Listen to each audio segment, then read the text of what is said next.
তাহলে আমরা শুরু করি। যে আজকের টপিক হচ্ছে হিউম্যান সেল। আমি আপনাকে গত টপিক কি পাঠাইছিলাম আপনাদের? গত ক্লাসের যে পড়ানো হয়েছিল ওই টপিকসটা কি পাঠানো হয়েছিল আপনাদের কাছে? জি স্যার। আজকের টপিক হচ্ছে সেল। এখন যেহেতু আমরা হিউম্যান অ্যানাটমি নিয়ে পড়াশোনা করতেছি, এই জন্য হিউম্যান যে ডিসকাশনটা হিউম্যান সেল কেন্দ্রিকই হবে। তবে এখানে কিছু কিছু ক্ষেত্রে যে হয়তো যে ক্ষেত্র বিশেষে অন্যান্য সেলের সাথে কম্পারিজন অথবা ডিফারেন্সের কিছু কোশ্চেন পয়েন্ট গুলো আসতে পারে। এখন এটা সম্পর্কে আপনারা সবাই আমার চেয়েও বেশি জানে, সেটাই আমি জানি। কারণ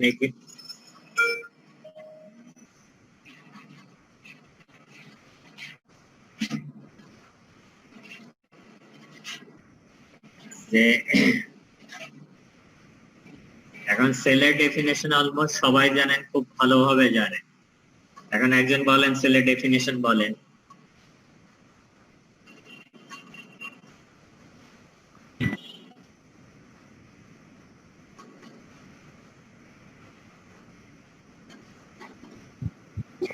স্যার, মানব ঘটক ও কার্যকরী তাহলে সেল হচ্ছে structural and functional unit of living organism. এখন যদি এটা হিউম্যান সেলের ডেফিনেশন বলা হয়, তাহলে human cell is the structural and functional unit of human body.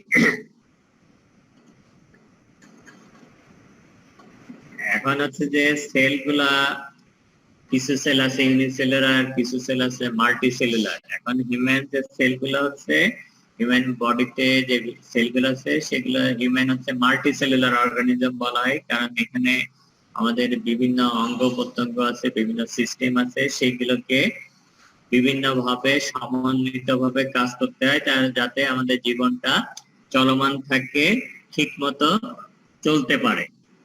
এখন সেল শুধুমাত্র সেল গুলোই তো এই জীবনটাকে সাস্টেন করার জন্য, জীবনটাকে চলমান রাখার জন্য শুধুমাত্র সেলগুলোই তো গুরুত্বপূর্ণ ভূমিকা পালন করে, এরকম না। সেলের গুরুত্ব অনেক বেশি, পাশাপাশি অন্যান্য কিছু কম্পোনেন্ট আছে যে কম্পোনেন্ট গুলো যদি ঠিক মতো বডিতে না থাকে, সেগুলো যদি ঠিক মতো কাজ না করে, তাহলে আমাদের বডি ঠিক মতো চলতে পারবে না, বডি ঠিক মতো কাজ করবে না। The human cells are multicellular organisms with various different types of cells that work together to sustain life. Other non-cellular components in the body include water, macronutrients, যেটার ভিতরে আছে কার্বোহাইড্রেট, প্রোটিন, ফ্যাট, তারপর micronutrients, সেগুলোর ভিতরে আছে বিভিন্ন ধরনের vitamin, বিভিন্ন ধরনের মিনারেলস। ভিটামিন যে আমরা অনেক সময় বিভিন্ন কারণে যে প্রয়োজন ছাড়াও যেমন ভিটামিন সাপ্লিমেন্টেশন নাই, প্রয়োজন থাকলেও নেই। আবার আমরা যে খাবারগুলো খাচ্ছি, গ্রহণ করতেছি, সেগুলোর মাধ্যমে বিভিন্ন ধরনের ভিটামিন মিনারেল গুলো আমাদের শরীরে যাচ্ছে, যেগুলো আমাদের বিভিন্ন ভাবে কাজ করতেছে। এই জন্য আপনার যদি খাবারে যে আপনি আপনার শরীরের সেলগুলো যদি ঠিক রাখতে চান, শরীরের যদি প্রপারলি ফাংশনিং রাখতে চান, তাহলে আপনার যে নিউট্রিয়েন্টস গুলো আছে, যে মাইক্রোনিউট্রিয়েন্ট, ম্যাক্রোনিউট্রিয়েন্ট, সবগুলো যদি ঠিকভাবে আপনার শরীরে না থাকে, পর্যাপ্ত পরিমাণে না থাকে, তাহলেও আপনার বডি ঠিকমতো কাজ করবে না। যদি নিউট্রিয়েন্টস এর পরিমাণ এক্সেসিভ হয়ে যায়, সেটাও আপনার বডির জন্য, শরীরের জন্য ঝুঁকি তৈরি করতে পারে। তখন আপনার যে বডির বিভিন্ন সিস্টেম কাজটা তখনও সে ঠিক মতো করতে পারবে না। তাহলে হচ্ছে যে অন্যান্য নন সেলুলার বলেন, কিছু বলছেন?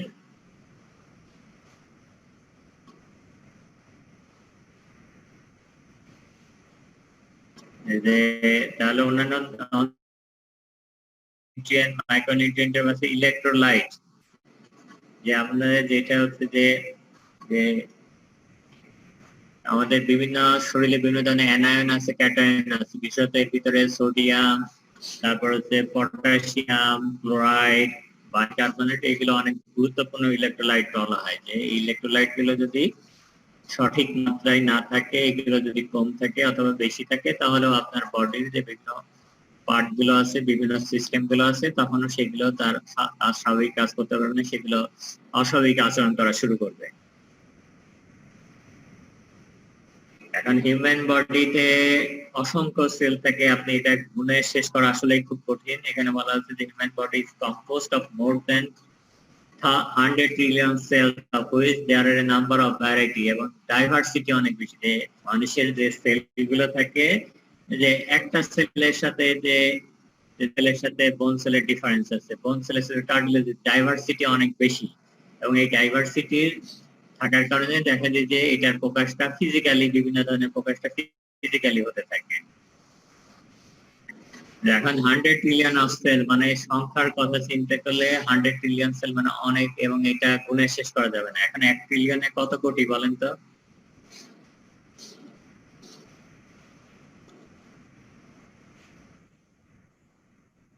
এক ট্রিলিয়নে কত কোটি?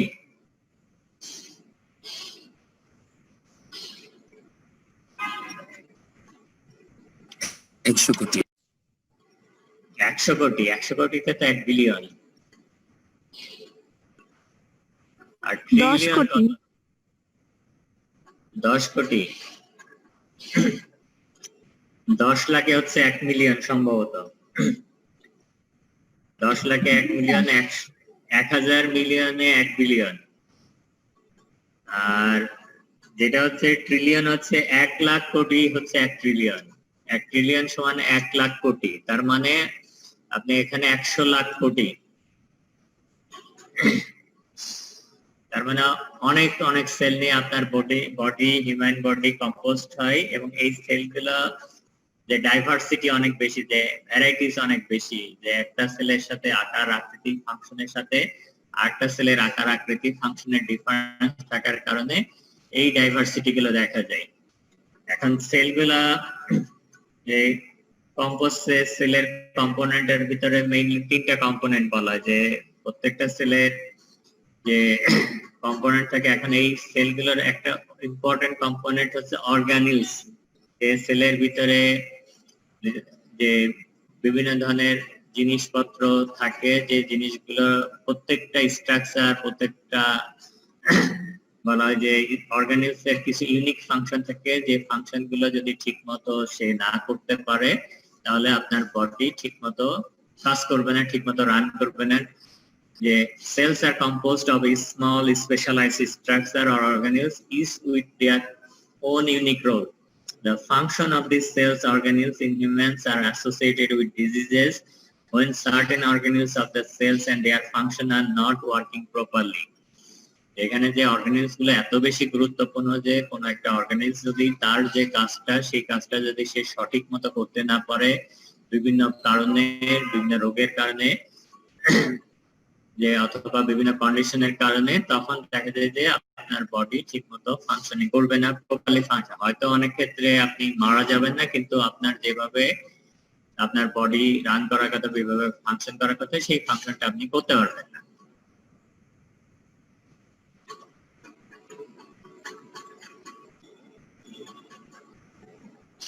এখন সেলের যে আমি একটু ডিসকভারেবল, এটা অনেকেই জানেন, তারপরে একটু জানেন যে সেলের ডিসকভারি যে সাথে অনেক কিছু জড়িত, যে ডিসকভারির মাধ্যমে যে প্রতিষ্ঠিত সত্য, যেটা এখন সবার কাছে গ্রহণযোগ্য এবং প্রতিষ্ঠিত, সেটা হচ্ছে all living cells are made up of one or more cell, এবং cell is the smallest unit that can carry on all the processes of life.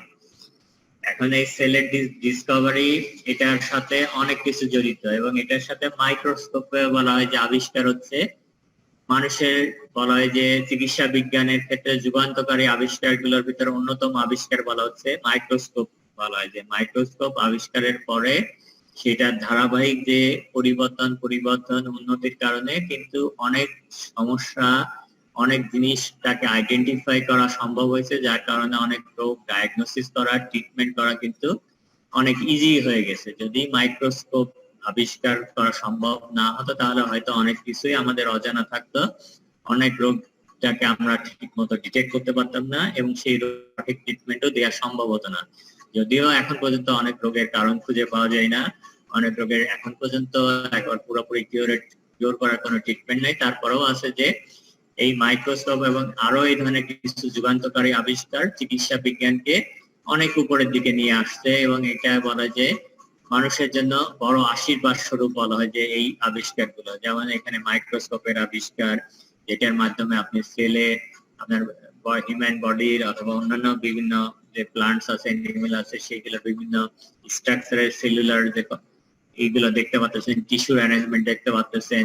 আপনি সেটা থেকে আপনি কোনো রিঅ্যারেঞ্জমেন্ট হলে, সেটা কোনো পরিবর্তন হলে আপনি সেটা কোনো রোগের কারণে হচ্ছে কিনা সেটা আপনি আইডেন্টিফাই করতে পারতেছেন, এবং সেটা অনুযায়ী আপনি ট্রিটমেন্ট নিতে পারতেছেন। এর বাইরে যেমন আপনি ইনভেস্টিগেশনের ক্ষেত্রে যদি যুগান্তকারী আবিষ্কার বলা হয় যে মাইক্রোস্কোপের বাইরে, যে এমআরআই সিটি স্ক্যান বলা হয় যে যুগান্তকারী আবিষ্কার বলা হয় যে চিকিৎসা বিজ্ঞানের ক্ষেত্রে। কারণ আগে এক সময় ছিল যে মানুষের বিভিন্ন বলা হয় যে মাস্কুলোস্কেলেটালের সমস্যার জন্য মোস্টলি হচ্ছে যে এক্সরে উপর নির্ভরশীল হতে হতো। নিউরোলজিক্যাল বিভিন্ন কন্ডিশনের আপনি অনেক সময় সঠিক আইডেন্টিফিকেশন করা সম্ভব হতো না, বিভিন্ন ধরনের ক্যান্সারাস কন্ডিশন গুলোকে সঠিকভাবে আইডেন্টিফিকেশন করা সম্ভব হতো না, যেটা এমআরআই সিটি স্ক্যান আবিষ্কার হওয়ার পরে, এই ধরনের আবিষ্কার হওয়ার পরে মানুষ কিন্তু বলা হয় যে চিকিৎসা বিজ্ঞানের ক্ষেত্রে অনেক বড় রকম অর্জন হয়েছে ট্রিটমেন্টের ক্ষেত্রে।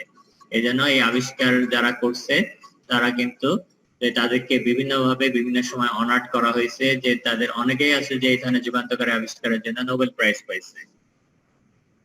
এখন মাইক্রোস্কোপে যেটা হচ্ছে সেলের সাথে মাইক্রোস্কোপের সম্পর্ক, দেন যে most cells are too small to see with the naked eye. Scientists become aware of cells only after microscope are invented in the 1600 century. যে 16শ দশকে এসে যখন মাইক্রোস্কোপ আবিষ্কার হয়, তখন কিন্তু এই সেল সম্পর্কে মানুষের যে আগে যা কিছু দেখতো, খালি চোখে দেখতো, সেখানে ওই স্ট্রাকচারের ভিতরে যেটা খালি চোখে দেখা যায় না, সেই ধরনের কি কি স্ট্রাকচার আছে, সেই স্ট্রাকচারের কি কি পরিবর্তন আছে, সেই জিনিসগুলো কিন্তু দেখা সম্ভব হলো না। এখন এটার সাথে দুইজন বিজ্ঞানীর নাম খুব গুরুত্বপূর্ণ, একটা হচ্ছে রবার্ট হুক, আর একজন হচ্ছে অ্যান্টনি ভন লিউয়েনহুক। যে দুইজনই হচ্ছে যে মাইক্রোস্কোপের সাথে যাদের যে নামটা জড়িত, যে Robert Hooke used a crude microscope to observe a thin slice of cork in 1665. যে কর্কের একটা অংশ বিশেষ নিয়ে যখন উনি একটা যে ক্রুড মাইক্রোস্কোপ, যেটা হচ্ছে যে ফাইন মাইক্রোস্কোপ না, সেই সময় আপনার মাইক্রোস্কোপ এত মডিফাই হয়নি, সেখানে আধুনিকতার খুব একটা ছোঁয়া ছিল না। সেখানে অনেকটা বলা হয় যে বিভিন্ন ধরনের যে জিনিসগুলো বলা হয় যে হাতের কাছে অথবা বিভিন্ন ভাবে সংগ্রহ করা সম্ভব হয়েছিল, সেগুলোকে ওইভাবে মডিফাই ওইভাবে করতে পারেনি। সেই ধরনের একটা মাইক্রোস্কোপ ব্যবহার করে যে উনি একটা কর্কের একটা অংশ নিয়ে যখন ওইটা নিচে দেখলে, তখন দেখা গেল কতগুলো বক্সের মতো জায়গা, যেগুলোকে উনি সেল নামে যে অভিহিত করে। He saw many small boxes which reminded him of the small rooms in which monks lived, so he called them cells. যে এক সময় ছিল যে যে মঙ্ক মানে কি, মঙ্ক মানে কি জানেন?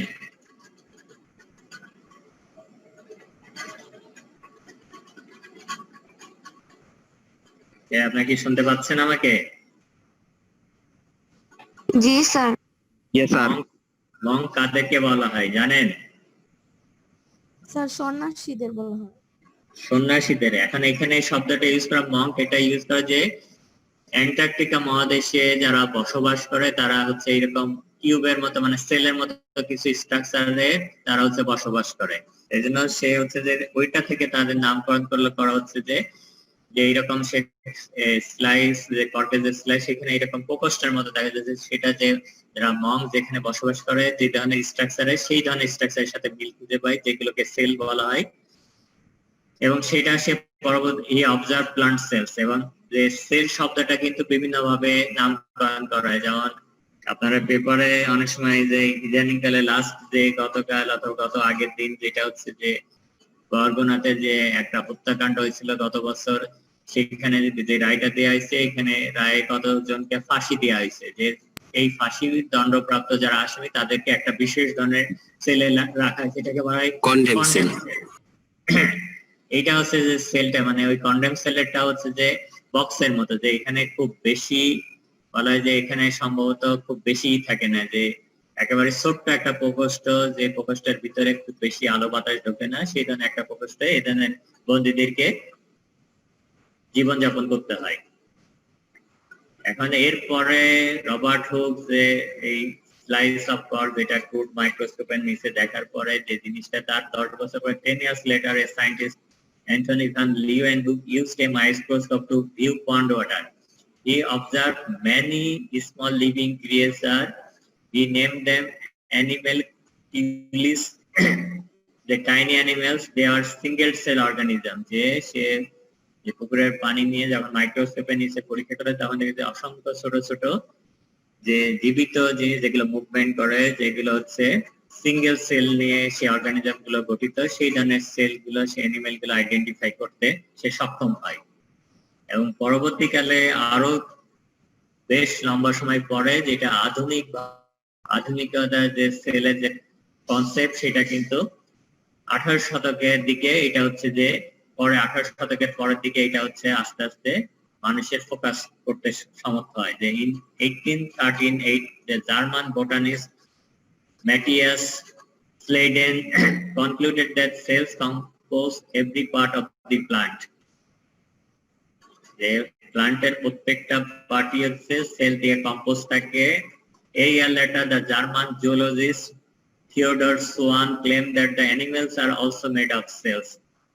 এবং 1858 সালে Rudolph হার্কো, a German physician, determined that cells come from other cells. এটা হচ্ছে যে এর আগ পর্যন্ত মানুষের ধারণা ছিল যে সেলগুলো হচ্ছে অটো জেনারেট হয়, কিন্তু যে রুডলফ হার্কো যেটা 1858 সালে যেটা যে থিওরি দেয়, সেখানে বলেছে কোনো সেলই অটোমেটিক্যালি জেনারেট হয় না, যে আগে কোনো সেল থাকে, সেই সেলগুলো বিভিন্ন প্রসেসের মাধ্যমে ডিভিশন হয়ে নতুন সেলের উৎপত্তি হয়। এবং সেইটা এবং এদের বিবিধ কাজের উপর ভিত্তি করেই হচ্ছে সেল থিওরিটা দেয়া হয়। যে রুডলফ, তারপর সোয়ান এবং বলা যায় স্লেডেন, এই তিনজন বিজ্ঞানীর মিলিত যে কাজ, সেই কাজের উপর ভিত্তি করে সেল থিওরি মেক করা হয়। যে থিওরিটা হচ্ছে যে all living things are made up of one or more cell. এখন পৃথিবীতে যা কিছু জীবিত, সব জীবিত, সেটা গাছ হতে পারে, সেটা অ্যানিমেল হতে পারে, সেটা ইনসেক্ট হতে পারে, যেটা হিউম্যান হতে পারে, সবই হচ্ছে এক অথবা একের অধিক সেল নিয়ে গঠিত, যে কোনো জীবিত দেহে সেল ছাড়া গঠিত না। তারপর sales are the basic unit of structure and function in the organism, এবং all sales R arise from existing sell. যেগুলো এক্সিস্ট করে যে সেলগুলো, সেখান থেকে সেলগুলো অন্য সেলগুলো পরবর্তীকালে বিভিন্ন প্রসেসের মাধ্যমে ডিভিশন হয়ে নতুন সেলে রূপান্তরিত হয়। এবং এই this principal discarded the idea of spontaneous generation, যে আপনি কোন একটা জিনিস তৈরি হয়ে যাবে, এই সেল থিওরি আবিষ্কার করার পর, প্রপোজ করার পরে, এটা কিন্তু আগের যে মানুষের ধারণা সেটাকে বাদ দিয়ে দেওয়া হয়। এখন আমরা যে সেলগুলো দেখি, সেই সেলগুলো তো মাইক্রোস্কোপের নিচে দেখি। এখানে একটু জানার উদ্দেশ্য যে আমরা যে সেলগুলো দেখি নরমালি, আমরা যে স্কুল, কলেজ অথবা যে প্র্যাকটিক্যাল গুলো বিভিন্ন শিক্ষা প্রতিষ্ঠানে নরমালি করা হয়, সেখানে লাইট মাইক্রোস্কোপ দিয়ে সেলগুলো দেখা হয়। আর যদি আপনি কোন একটা সেলের স্ট্রাকচারকে আরো নিখুঁত ভাবে দেখতে চান, যে এটা লাইট মাইক্রোস্কোপ দিয়ে দেখা সম্ভব, সেক্ষেত্রে এখন হচ্ছে যে ইলেকট্রনিক মাইক্রোস্কোপ হচ্ছে, এটা হচ্ছে চিকিৎসা বিজ্ঞানের ক্ষেত্রে একটা যুগান্ত আবিষ্কার বলা হয়। যে ইলেকট্রনিক মাইক্রোস্কোপ আবিষ্কার হওয়ার পরে অনেক ধরনের মাইক্রো অর্গানিজমকে আপনি সঠিকভাবে ডিটেক্ট করা সম্ভব হচ্ছে, যেটা আগে এটা সম্ভব ছিল না। আবার অনেক কিছু যে বডির অনেক সেল আছে যেগুলো এত বেশি সূক্ষ্ম ছিল, যেগুলো হচ্ছে অর্ডিনারি লাইট মাইক্রোস্কোপ দিয়ে সেগুলো দেখা সম্ভব ছিল না। The ordinary light microscope that can observe living cell in true color, magnification of up to 1000 times, resolution 0.2 microns থেকে 5 micron রেজলিউশন করা সম্ভব হয়। এবং এখানে আপনি সেলগুলোর যে অরিজিনাল কালার সেটাই দেখতে পারেন, কিন্তু লাইট মাইক্রোস্কোপে, যে ইলেকট্রনিক মাইক্রোস্কোপে কিন্তু এটা ইউজুয়ালি অরিজিনাল কালার দেখা যায় না, এটা ব্ল্যাক এন্ড হোয়াইট কালার দেখা যায়।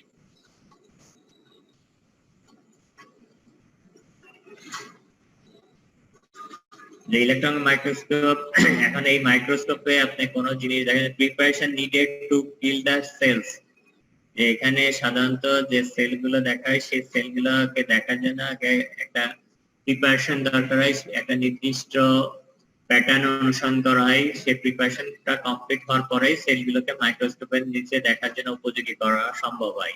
এবং এখানে ইউজুয়ালি ইমেজগুলো ব্ল্যাক এবং হোয়াইট থাকে, তবে ক্ষেত্র বিশেষে কালারিং করা যায় এবং ম্যাগনিফিকেশন যে নরমালি যেখানে 1000 টাইমস আপনি ম্যাগনিফিকেশন করতে পারেন লাইট মাইক্রোস্কোপে, এখানে যে 1,00,000 টাইমস ম্যাগনিফিকেশন করতে পারবেন।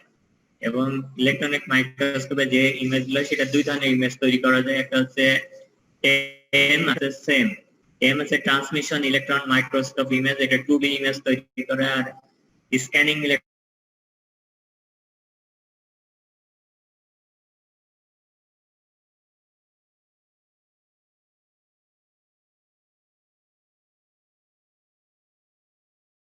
ইমেজ, এবং এটাতে অনেক সময় কালারিং করা সম্ভব হয়।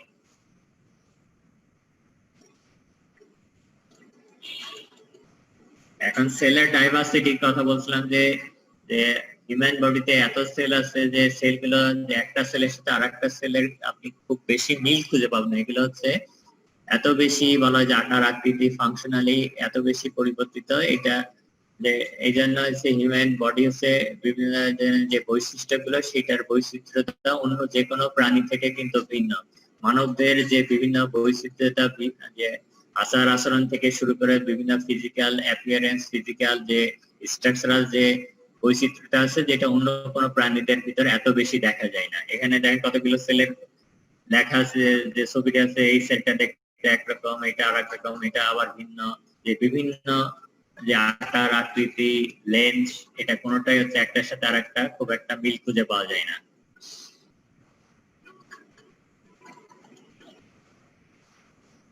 এখন সেলের বৈশিষ্ট্য কমন কিছু, যে প্রত্যেকটা সেলেরই কিছু কমন বৈশিষ্ট্য থাকে, সেই বৈশিষ্ট্যগুলো হচ্ছে যে প্রত্যেকটা সেলের বাইরের দিকে একটা মেমব্রেন থাকবে, সারাউন্ডিং মেমব্রেন, সেলের ভিতরের দিকে প্রোটোপ্লাজম থাকবে, যেটা ইউজুয়ালি হচ্ছে cell contents in thick fluid, যেটা এক ধরনের ফ্লুইড এবং এই ফ্লুইডটা একটু ঠিক থাকে, এবং এই প্রোটোপ্লাজমের ভিতরে বিভিন্ন ধরনের ছোট ছোট স্ট্রাকচার থাকবে, যে স্ট্রাকচার গুলো বিভিন্ন ধরনের ফাংশন প্রোভাইড করবে, যেগুলো এক একটা বলা হচ্ছে ইউনিক ফাংশন, যে প্রত্যেকটা অর্গানিজমেরই কিছু ইউনিক ফাংশন থাকে, যে ফাংশন গুলো মাধ্যমে যে মানুষ সার্ভাইভ করে।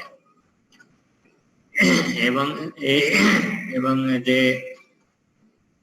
সেলের যে কন্ট্রোল সেন্টার যেটা থাকে, যেটা ইউজুয়ালি নিউক্লিয়াসের ভিতরে থাকে, যেটা কন্ট্রোলিং হয় ডিএনএ দিয়ে। এখন সেলের যে টাইপিং এগুলো পড়ছেন, তারপরেও আবার একটু সবাইকে মনে করান যে সেল হচ্ছে মেইনলি হচ্ছে সেলের যে টাইপিং করা হয় দুই ধরনের সেল, একটা হচ্ছে প্রোক্যারিওটিক আর একটা হচ্ছে eukaryotic. Prokaryotic or eukaryotic bacteria and other microscopic organisms are made up of prokaryotic cells. Prokaryotic cells don't have any complex organelles and not even a nucleus. However, prokaryotics do have ribosome. যে bacteria অথবা এই ধরনের যে সেলগুলো আছে, micro organism গুলো আছে, সেই অর্গানিজম গুলোতে যে ইউজুয়ালি যে একটা সেলের যে হিউম্যান সেল অথবা অ্যানিমেল সেলের যে বৈশিষ্ট্যগুলো থাকে সবগুলো কিন্তু এখানে থাকে না। এখানে আপনার বেশিরভাগ ক্ষেত্রে সেল অর্গানেল গুলো থাকে না, এখানে যে ইউজুয়ালি যে রাইবোজোম থাকে এবং ডিএনএ কন্টেন্ট থাকে, যেটার মাধ্যমে ব্যাকটেরিয়া এবং ওই ধরনের সেলগুলো সার্ভাইভ করে, সেগুলো বিভিন্ন হোস্টের ভিতরে ঢোকে, তারপর মাল্টিপ্লাই করে, তারপর সেগুলো বিভিন্ন রোগ তৈরি করে।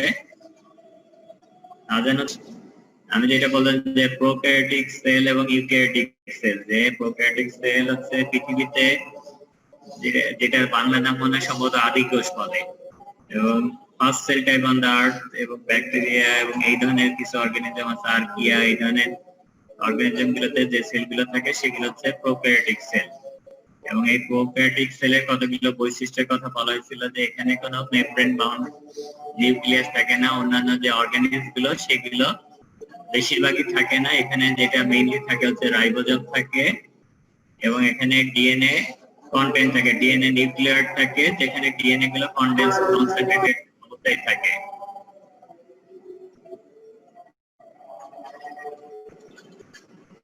এবং এখানে যে সেলটা দেওয়া আছে এই সেলটা হচ্ছে ব্যাকটেরিয়া সেলের কথা। এখানে যে সেল মেমব্রেন আছে এবং সেল মেমব্রেনের বাইরে থেকে সেল ওয়াল থাকে। এবং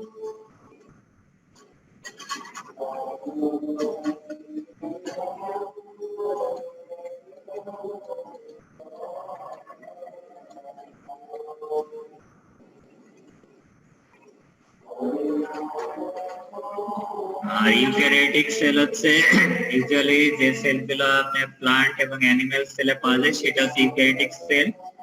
এটার সাথে প্রোক্যারিওটিক সেলের ওইটার সাথে ডিফারেন্স হচ্ছে এখানে যে এখানে মেমব্রেন অর্গানেলস থাকে, এখানে নিউক্লিয়াসটা মেমব্রেন দিয়ে বাউন্ড থাকে এবং এখানে নিউক্লিয়ার অর্গানেলস গুলো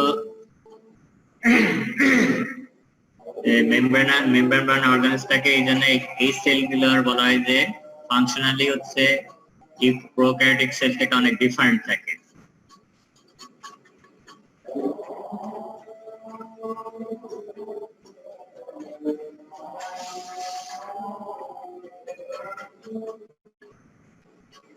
এখন প্রোক্যারিওটিক ইউক্যারিওটিক সেলের অনেক ডিফারেন্স পড়ছেন এখানে। যে ডিফারেন্সের ভিতরে এখানে কতগুলো ডিফারেন্স আছে, এখানে আরেকটা ডিফারেন্স আছে, cellular respiration occur in mitochondria. আর হচ্ছে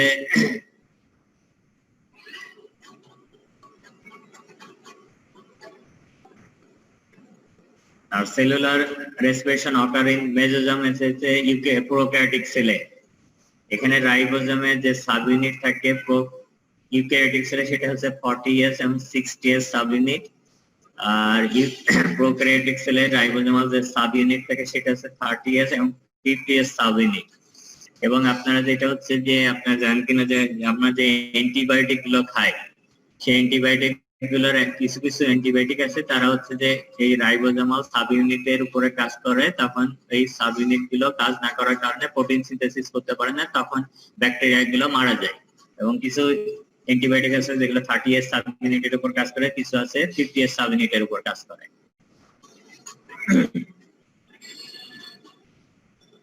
তারপর ফটোসিনথেসিস ইউজুয়ালি অ্যানিমাল সেলে হয় না, এটা মেইনলি হচ্ছে প্লান্ট সেলে হয়।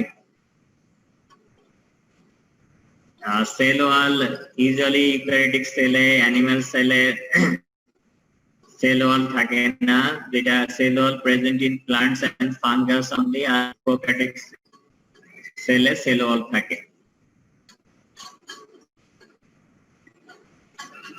এখন হিউম্যান সেলের পার্ট কি কি, যে হিউম্যান সেলের যদি আপনি ওভারঅল পার্ট করেন তাহলে প্রথমে ব্রড হেডিং এ দুইটা পার্ট করা হয়, একটা হচ্ছে সেল মেমব্রেন অথবা প্লাজমা মেমব্রেন, আর একটা হচ্ছে প্রোটোপ্লাজম।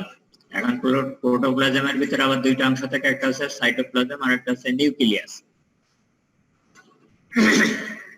এখন এখানে হিউম্যান সেলের পার্ট গুলো তিনটা আলাদা ভাবে ভাগ করছে, যে হিউম্যান সেলের has three main parts: the plasma membrane, the outer boundary of the cell, the cytoplasm, the intracellular fluid packed with organelles, small structure that perform small specific function. আর থাকে হচ্ছে যে usually central point এ থাকে হচ্ছে nucleus, an organelle that controls the cellular activities. The nucleus lies near the cell center. এখন এর পরের দিনে আপনাদের যেটা কাজ, যেটা বিশেষত যারা 51 থেকে 60 পর্যন্ত রোল আছে তারা আপনারা যে কাজটা করবেন যে হিউম্যান সেলের ড্রয়িং লেভেলে হিউম্যান সেল এটা করবেন, এটা করে ইমেজটা আমার ইমেল অ্যাড্রেসে পাঠিয়ে দিবেন। আমি কি বললাম বুঝতে পারলেন? Yes, sir. এখন ইমেজ আঁকানোর সময় যদি আপনি খেয়াল না করে আঁকান তাহলে কিন্তু ভুল আঁকাবেন। এই জন্য হচ্ছে ভালো করে একটু খেয়াল করে ছবিটা আঁকাইতে হবে, কারণ এখানে আপনি ওইখানে যেমন বলা যায় নিউক্লিয়াসটা সেন্টার নিয়ার দা সেন্টার থাকে, এখন যদি নিউক্লিয়াস আপনি একদিকে আঁকায় ফেলেন তাহলে কিন্তু আপনার ছবিটা ভুল হয়ে যাবে। তারপর এখানে নিউক্লিয়ার পোর্ট দেয়া আছে, যে নিউক্লিয়ার যে ইনভলভ আছে সেখানে মাঝে মাঝে কিছু পোর আছে, ফুটা আছে, সেইগুলো যদি না আঁকেন তাহলে ছবিটা ঠিক মতো আঁকা হবে। এবং এখানে নিউক্লিয়াসের সাথে কিন্তু এখানে কিছু যুক্ত দেখা যাচ্ছে। এখানে দেখেন পাশে কিছু আছে যে এন্ডোপ্লাজমিক রেটিকুলাম, এবং এই এন্ডোপ্লাজমিক রেটিকুলাম গুলোর গায়ে দানা দেয়া আছে যে এখানে রাফ। এইগুলো কিন্তু আপনাকে ঠিকমতো আঁকতে হবে, কারণ এইগুলো যদি ঠিকমতো না আঁকেন তাহলে নাম্বার কিন্তু ছবিতে পাওয়া যায় না ঠিকমতো। আমি কি বললাম বুঝতে পারলেন লেভেলিংটা তো? কি আমরা এক সাইডে করব না চার সাইডেই করতে পারবো? আপনি এটা আপনার সুবিধা, যে কোনো একদিকেও করতে পারেন, আবার হচ্ছে দুই পাশেও করতে পারেন। এটাতে চারদিকেও করা যায়, এটাতে কোনো বাধা নিষেধ নেই। আপনি মানে আপনার কিভাবে দেখতে ভালো দেখা যায় সেটা হচ্ছে যে আপনি ঠিক করতে হবে। যদি আপনি মনে করেন যে একদিকে করলে আপনি ভালো কি করতে পারবেন, তাহলে একদিকে করবেন। যদি করা হয় যে চারদিকে করতে চান করতে পারবেন, এটার কোনো বাধা নিষেধ নেই। Okay sir. আর লেভেলিং এর নিচে এখানে আপনাকে যে লেভেলিং করলেন, তারপর নিচে তো একটা আপনাকে কি দিতে হবে, টাইটেল দিতে হবে, সেই টাইটেলটাও দিতে হবে। যে এখানে আপনাকে টাইটেল দেন, ওখানে লিখে দিতে হবে যে ফিগার হচ্ছে যে figure of a human sell, এই কথা লিখে দিতে হবে।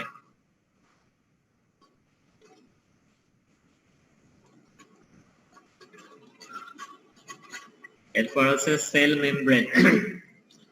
যে এখন যে সেলের যে পার্ট গুলো বলা হলো যে ইউজুয়ালি যে থ্রি মেইন পার্টস থাকে, সেল মেমব্রেন অথবা প্লাজমা মেমব্রেন, তারপরে হচ্ছে সাইটোপ্লাজম, নিউক্লিয়াস। এখন সেল মেমব্রেন যেটা হচ্ছে অথবা plasma membrane is the outer coating of the cell and contains the cytoplasm substances within in and the organism. It is a double layered membrane composed of protein and lipids. যে সেলের বাইরের দিকে যে মেমব্রেনটা থাকে যেটা বলা হয় যে ডাবল লেয়ার এসে, এটা হচ্ছে শব্দটা ব্যবহার অনেক সময় করে যে স্যান্ডউইচ টাইপের, যে যে বাইরের দিকে ভিতরের দিকে থাকে, মাঝখানে আরেকটা লেয়ারের মতো থাকে, যেটা হচ্ছে যে ইউজুয়ালি হচ্ছে প্রোটিন বাই লেয়ার থাকে, আর ইন্টারপোজ থাকে হচ্ছে লিপিড বাই লেয়ার থাকে, আর মাঝখানে ইন্টারপোজ থাকে হচ্ছে প্রোটিন দিয়ে। The lipid molecules on the outer and inner part lipid bilayer allow it to selectively transport substance in and out of the cell. এখন সেল মেমব্রেনের তো অনেকগুলো কাজ আছে, যে মেইন যে একটা কাজের ভিতরে আছে আপনার সেল থেকে বিভিন্ন ধরনের সাবস্টেন্স গুলো সেল থেকে বাইরে থেকে বের হবে, অথবা বিভিন্ন ধরনের সাবস্টেন্স গুলো বাইরে থেকে সেলের ভিতরে বিভিন্ন ওয়েতে ঢুকবে, যেটা হচ্ছে সেল মেমব্রেনের একটা কাজ। এর বাইরে অনেক কাজ আছে সেল মেমব্রেনের, যে ডাইজেশন করে, ডাইজেশনে হেল্প করে, সেল মেমব্রেন প্রোটেকশন করে।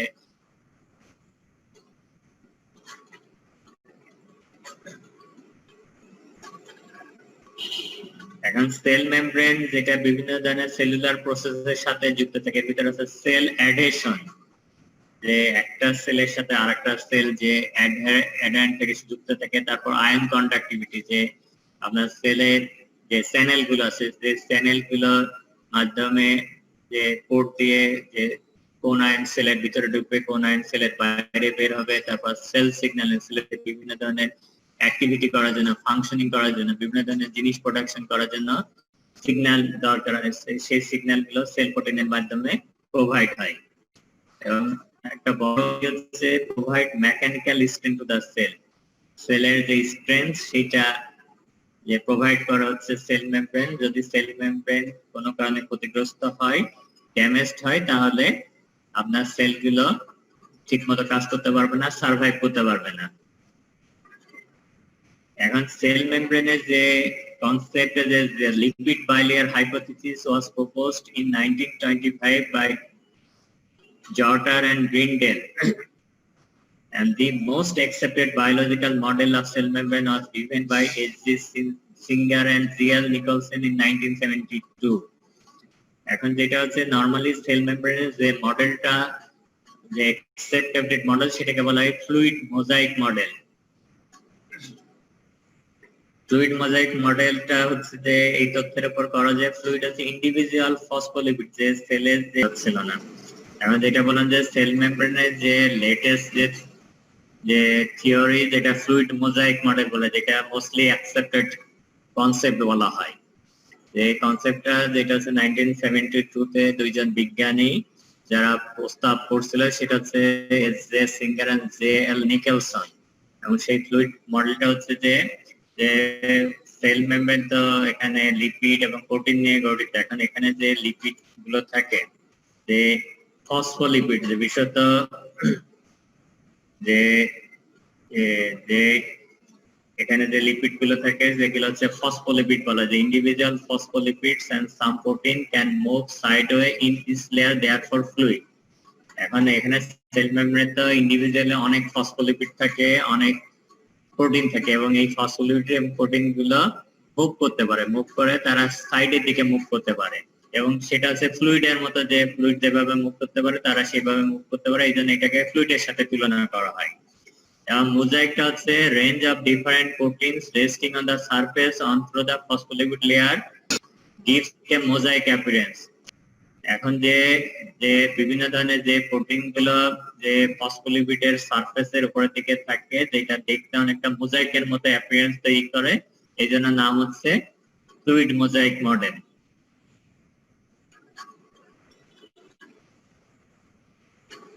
এবং এখানে দেখেন যে প্রোটিন, বিভিন্ন ধরনের প্রোটিন আছে, এটার নাম হচ্ছে ইন্টিগ্রাল প্রোটিন, এটা হচ্ছে পেরিফাল প্রোটিন, এটা হচ্ছে চ্যানেল প্রোটিন, যেগুলো দিয়ে ইউজুয়ালি বিভিন্ন ধরনের আয়ন গুলো সেলের ভিতরে ঢুকতেছে।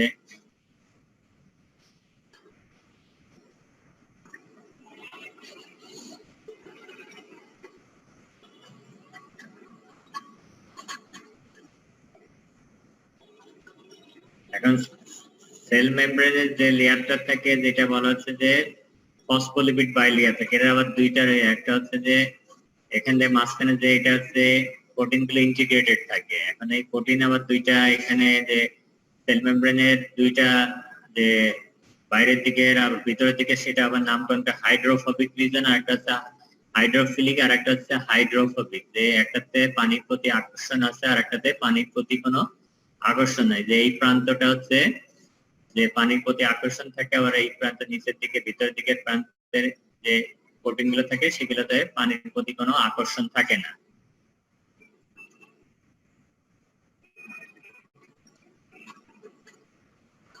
এখন সেল প্লাজমা মেমব্রেন আছে, সেল মেমব্রেন এখানে যে কম্পোজিশনের কথা চিন্তা করলে লিপিড থাকে 40 থেকে 45%, প্রোটিন থেকে 50 থেকে 55%, আর কার্বোহাইড্রেটের পরিমাণ একেবারেই কম, 1 থেকে 5% থাকে।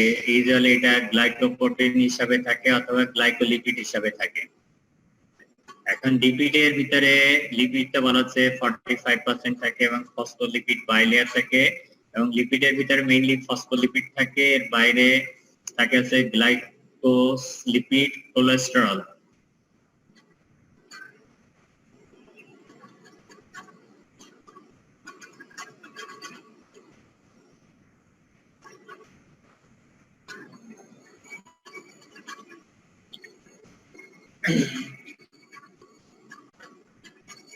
এখন কার্বোহাইড্রেট যেটা থাকে সেল মেমব্রেনে, সেটা হচ্ছে গ্লাইকোলিপিড হিসেবে অথবা গ্লাইকোপ্রোটিন হিসেবে থাকে। যে plasma membrane contains a carbohydrate rich area at the cell surface called glycocalyx, এবং যে আপনার সেলের জাংশনের কথা নাম শুনতে পারেন, যে একটা সেল আরেকটা সেলের সাথে বাইন্ড করে থাকে বিভিন্ন প্রসেসের মাধ্যমে, এবং এগুলো যে cell junction represent epithelial cell is shown joined to adjacent cells by 3 common types of cell junction। এই যে এপিথেলিয়াল সেলগুলো একটার সাথে আরেকটা যে কম্বাইন্ড হয়ে থাকে, কানেক্টেড থাকে, কাছাকাছি থাকে, সেটা কতগুলো জাংশনের মাধ্যমে থাকে। এর ভিতরে একটা আছে টাইট জাংশন, একটা আছে ডেসমোজোম, আর একটা আছে গ্যাপ জাংশন। টাইট জাংশন আছে impermeable junction prevent molecules from passing through the intercellular space। একটা সেল আরেকটার সাথে এত বেশি ক্লোজলি টাইটলি প্যাকড অবস্থায় থাকে যে এই জাংশনের মাধ্যমে কোনো জিনিস বাইরে থেকে সেলের ভিতরে অথবা সেল থেকে বাইরের দিকে বের হতে পারে না সাধারণত। আর ডেসমোজোম হচ্ছে anchoring junction bind adjacent cells together like a molecular velcro and help form an internal tension reducing network of fiber। Velcro তো সবাই দেখছেন, যে ভেলক্রো হচ্ছে একটা স্ট্রাকচারের সাথে আরেকটা স্ট্রাকচারকে অ্যাঙ্করিং করে রাখে, যাতে নোঙ্গর করে রাখে, যাতে যুক্ত করে রাখে। সেটা হচ্ছে যে এই ধরনের জাংশন গুলো ডেসমোজোম। আর গ্যাপ জাংশন হচ্ছে যেটা হচ্ছে যে গ্যাপ থাকে, যেটা দিয়ে যে আয়নগুলা বিভিন্ন ধরনের যে স্মল মলিকুলার সেল থেকে বাইরের দিকে অথবা সেল থেকে ভিতরের দিকে এইগুলো এই জাংশনের মাধ্যমে কমিউনিকেট হয়। এখন এখানে ছবি দেওয়া আছে, এটা হচ্ছে যে এই জাংশনটা হচ্ছে টাইট জাংশন, এটা হচ্ছে গ্যাপ জাংশন, আর এটা হচ্ছে যে চ্যানেল জাংশন। গ্যাপ জাংশন আর এটা হচ্ছে ডেসমোজম।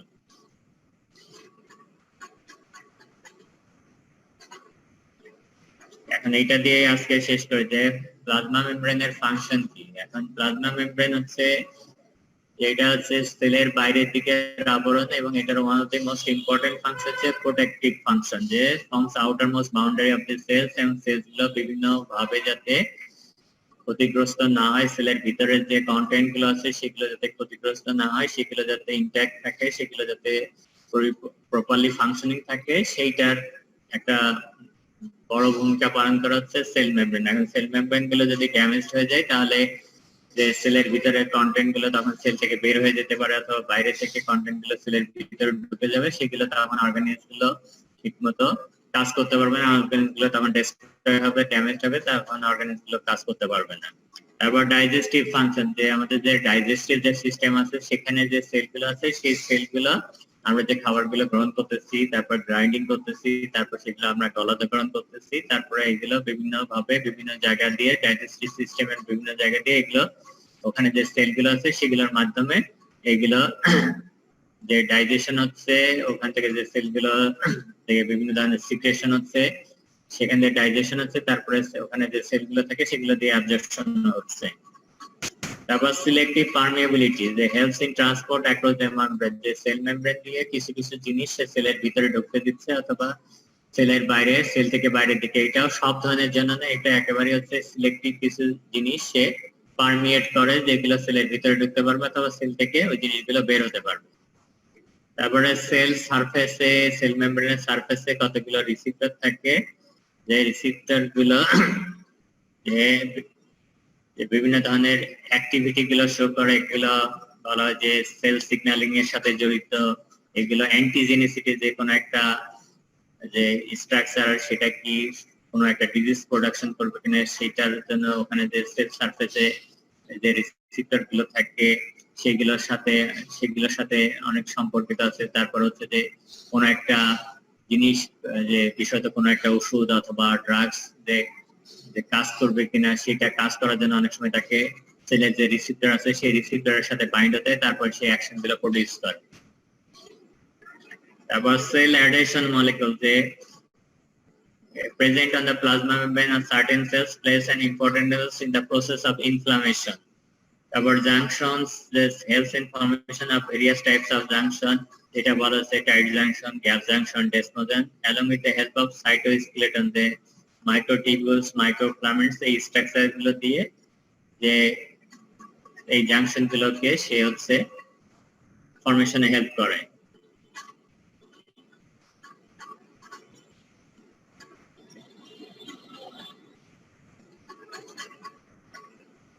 এখন আজকে এই পর্যন্ত শেষ। কারো কোনো কোশ্চেন আছে কিনা বলেন। স্যার হ্যাঁ বলেন। স্যার ওই যে সেল যেটা আঁকতে বললেন স্যার, ওটা সাবমিট করতে হবে কবে? সাবমিট করবেন আজকে কি বার? শনিবার, সামনের শনিবারের ভিতরে। Okay sir.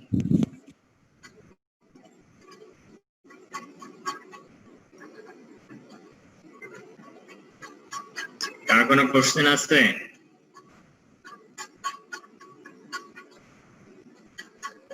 স্যার আজকের টপিক গুলো থেকে কিরকম টাইপের কোয়েশ্চেন হতে পারে?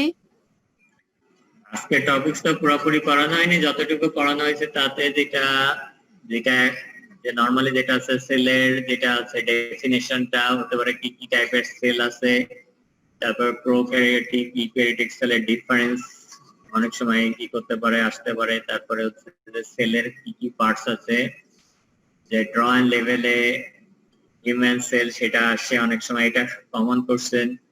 তারপর হচ্ছে সেলের যে তারপরে তো পড়ানো হয়েছে সেল মেমব্রেন, শর্ট নোট আসে অনেক সময় সেল মেমব্রেন। স্যার আজকের পিডিএফটা কবে দিবেন? আজকের পিডিএফ যদি নেট লাইন ঠিক থাকে তাহলে আজকের ভিতরে হয়তো পাঠিয়ে দেবে, আজকে অথবা কালকের ভিতরে, কারণ নেট লাইন গত কয়েকদিন ধরে খুব সমস্যা আছে, কোনো কিছু পাঠানো যাচ্ছে না। টিএসপি থেকে তো পাঠানো হয় না, আমার বাসা থেকে পাঠায়, ওখানে নেট লাইনে কিছু সমস্যা আছে। যদি ভালো থাকে আজকে হয়তো, না হলে কালকের ভিতরে আমি পাঠিয়ে দিব।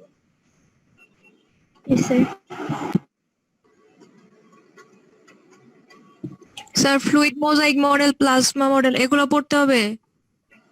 এটা আসলে মানে যারা বলা হয় যে যদি বলা হয় এটা ইজিলি রিটেনেই না, ভাইভাতে যদি কেউ খুব ভালো দেখা যায় খুব ভালো করতেছে, তখন তো তাদের কিছু এক্সেপশনাল কোশ্চেন জিজ্ঞাসা করে, সেই সময় হয়তো তাদেরকে অনেক সময় এই ধরনের কোশ্চেন গুলো অনেকে এগুলো কমনই না, তো এটা এক্সেপশনাল একটু জিনিস, এই জিনিসগুলো তখন ধরা হতে পারে যদি কেউ বেশি বেশি ভালো করে।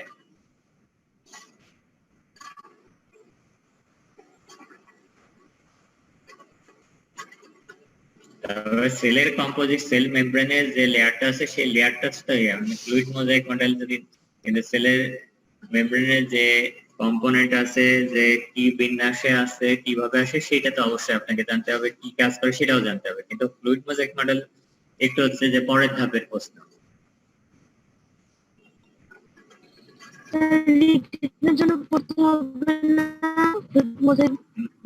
আপনার কথা শোনা যাচ্ছে না, কেটে কেটে আসতেছে।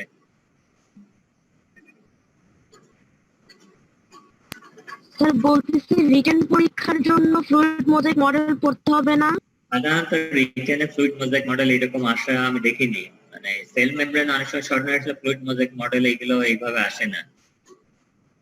এখন আপনি যেটা হচ্ছে যে যে প্রশ্ন আসলে কি আসবে এটা অগ্রিম বলাও তো আসলে খুব কঠিন। এখন যারা প্রশ্ন করবে তাদের মাথায় কি থাকবে তখন সেটাই আমরা, যেটা হচ্ছে যে আপনি এইরকম দেখা গেছে যে সম্ভবত গত বছর যেটা ছিল, গত বছরের আগের বছর যে সেকেন্ড ইয়ারের যে কোশ্চেনটা করা হয়েছিল অ্যানাটমি 2 এর, সেই কোশ্চেনটা পুরোপুরি হচ্ছে ফার্স্ট ইয়ারের কোশ্চেনটা রিপিট করে দেওয়া হয়েছে, যে ফার্স্ট ইয়ারের যে টপিক গুলো সেই টপিক গুলোর উপরে সেকেন্ড ইয়ারে কোশ্চেন করছে।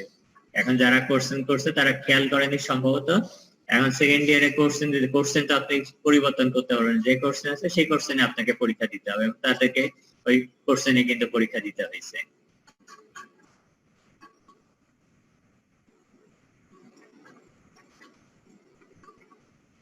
তাহলে স্যার কি আমরা পড়বো রিটেনের জন্য, পড়ে রাখবো? মানে আপনি পড়ে রাখা হচ্ছে নিরাপদ, যে এখন যে কে কোন সময় কোন প্রশ্ন দেবে সেটা তো অগ্রিম কারো পক্ষেই বলা সম্ভব না। এই জন্য যতটা সম্ভব যদি ম্যাক্সিমাম পড়া সম্ভব হয় তাহলে হয়তো কভার করা সম্ভব হবে। এখন একেবারে 100% কভার করা কারো পক্ষেই সম্ভব না, বলা যে আপনি যে বললেই 100% প্রশ্নের উত্তর দিতে পারবেন এই কথা বলা খুবই মুশকিল, কারণ অনেক প্রশ্ন আছে যেগুলো হয়তো খুব বেশি গুরুত্বপূর্ণ না, অথবা সবসময় এগুলো পড়ানো মানে এইরকম প্রশ্ন দুই একটা দিয়ে দিতে পারে। এখন কে যে দিবে না দেবে সেটা তো বলা খুব মুশকিল আসলে, আর ওইটা চিন্তা করে আসলে পড়াও খুব মুশকিল। এই জন্য পড়ার সময় যেটা খেয়াল রাখতে হয় যে যে ম্যাক্সিমাম যে প্রশ্নগুলো বিভিন্ন সময়ে বিভিন্ন ভাবে পরীক্ষাতে আসে সেই জিনিসগুলো বেশি ফোকাস করা হয়।